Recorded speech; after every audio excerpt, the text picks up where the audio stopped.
శ్రీగురుభ్యో నమః. శ్రీ గణేశాయ నమః.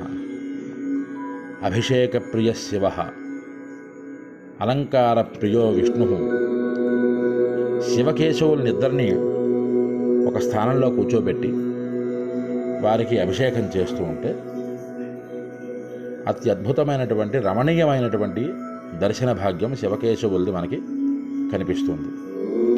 రుద్రాధ్యాయంలో ఒక్క మంత్రం, నమో జ్యేష్ఠాయ చ కనిష్ఠాయ చ నమః పూర్వజాయ చ పరజాయ చ, ఈ రెండు మంత్రాలలో ఉండేటటువంటి వివరం కనుక మనం తెలుసుకున్నట్లయితే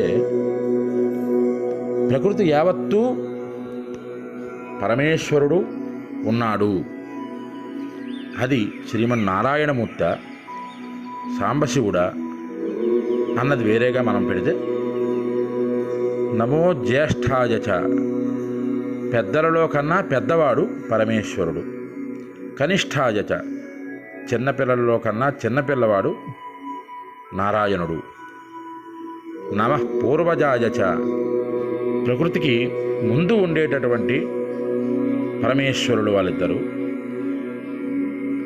నమః పూర్వజాయ చ పరజాయ చ, ప్రకృతి తర్వాత కూడా నిలబడగలిగేటటువంటి శక్తి ఉన్నవాళ్ళు ఈశ్వరుడు. అంతటి పరమాద్భుతమైనటువంటి మూర్తులకి అభిషేకం చేయడం పూర్వజన్మ విశేష ఫలం. ఆ దర్శనం చేయండి, స్వామివారి కటాక్షాన్ని పొందండి. హరి ఓం.